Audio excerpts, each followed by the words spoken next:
Right outside of Erfurt, there's a town called Wiedmar, which is where the Buchenwald concentration camp is. And in April of 1945, the Allies liberated the Buchenwald concentration camp. They went through the main gate, which is still there. They looked to the right and saw the crematorium, which is still there. When they got to the crematorium, they looked in the courtyard, and here is what they saw. Brace yourself. Now, if there is no God, this was just a matter of opinion.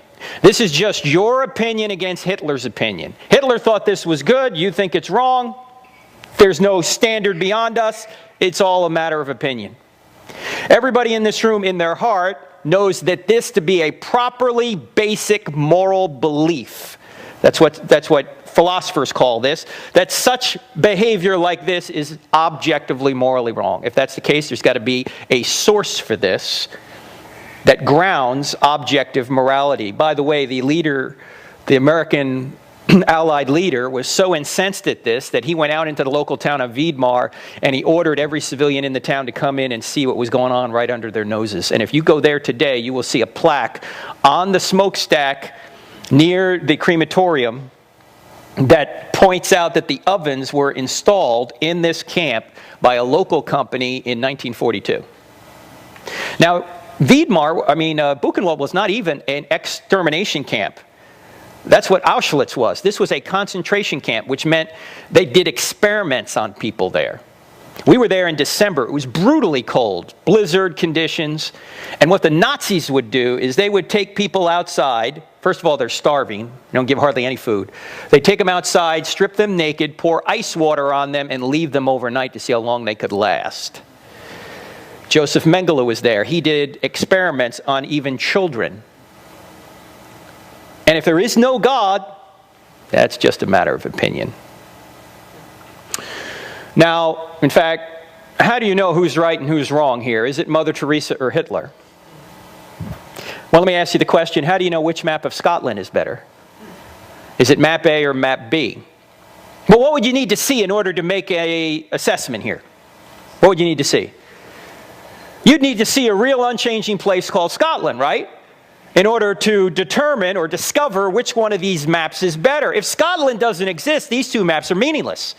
But since Scotland does exist, we can see map A, while it's not perfect, is a better representation of the real Scotland than is map B. It's not perfect, but it's closer because we measure map A and B against the real thing. That's exactly what we do when we compare Mother Teresa and Hitler. Mother Teresa wasn't the standard. Hitler wasn't the standard. There's a standard beyond both of them by which we measure both of them. And we say Mother Teresa measured up to this standard better than did Hitler.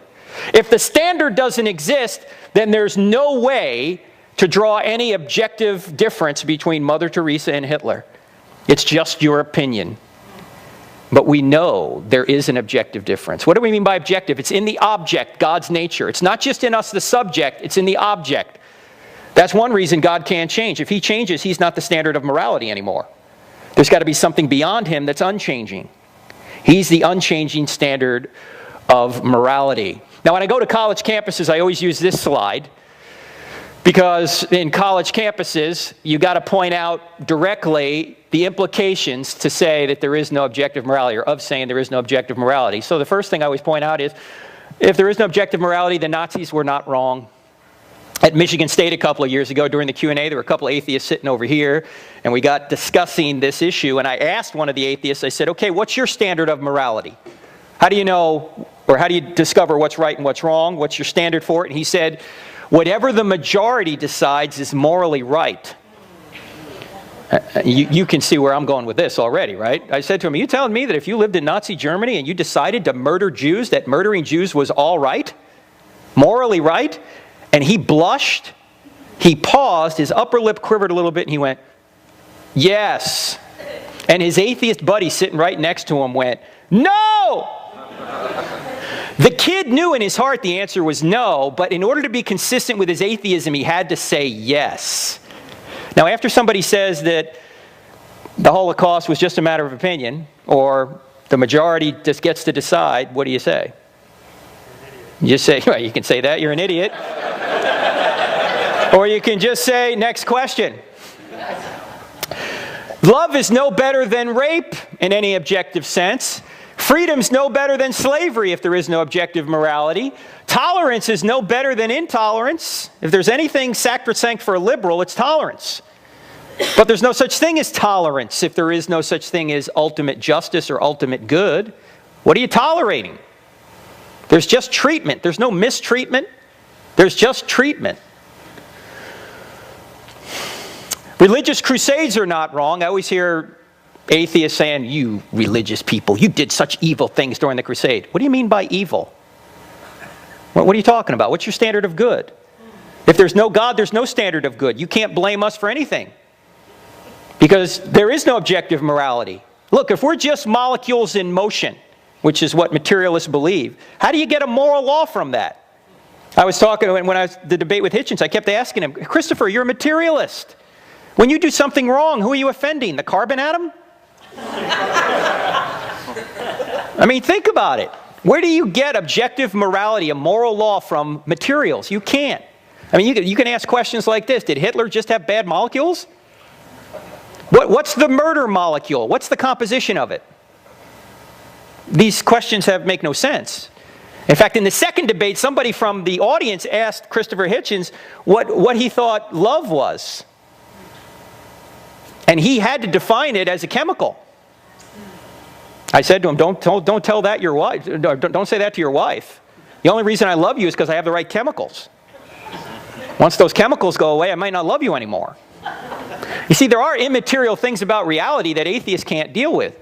Also, you can't complain about the problem of evil unless there is an objective morality.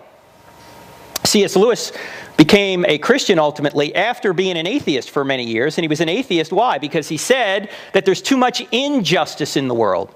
And then one day he said to himself, injustice? Where had I got this sense of injustice? He said, a man does not call a line crooked unless he understands what a straight line is.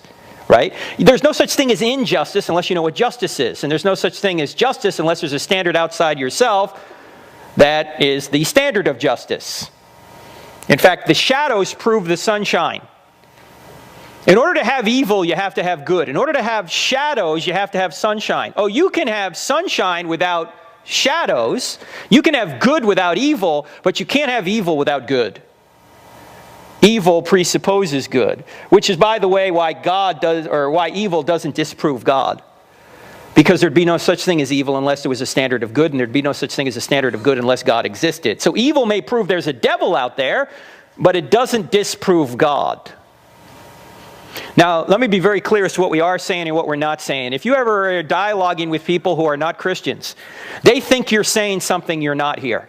I am not saying that atheists can't be moral. They can. In fact, I was just talking to somebody at lunch who says, one of my buddies is an atheist and he's very moral. Okay, that might be true. I'm not saying that atheists don't know morality. They do. They know it the same way that we know. It's written on our hearts. Do you need the Bible to know right from wrong? No, you don't. Now, it may give you more information. It may clarify some things, give you more details. But everybody intuitively knows basic right and wrong. It's written on our hearts. In fact, the Bible even teaches this. Romans chapter 2. Here's what we are saying, and this is a key point. We are saying that atheists can't justify morality. They can theorize about how we know murder is wrong, but atheism provides no immaterial objective standard that establishes why murder is wrong. Why is murder wrong if we're just molecules in motion? Where do you come up with morality there? And this is the distinction, by the way, between what we call epistemology and ontology. And this is an important distinction. The difference that philosophers say epistemology is how you know something. Ontology is that something exists. Let me give you an example of this. I came to know the times tables because my 4th grade teacher, Mr. Fisher, taught them to me. That's how I came to know them. That's epistemology. That's how I came to know them. But ontology, that the times tables existed long before me or Mr. Fisher ever knew them, right? The same thing is true with morality. I may know morality from my parents. I may know morality from the Bible. I may know morality because it's written on my heart. I may know morality for a number of reasons. But that murder is wrong is different than how I know it. And atheists always try and confuse these two things. They always try and say, oh, we know morality because of evolution, which is nonsense. But even if it were true, it wouldn't change Or it wouldn't establish why murder is wrong. In fact, if survival of the fittest is our goal here, then why don't we rape just to cause ourselves to survive better, right? Because rape can cause us to propagate.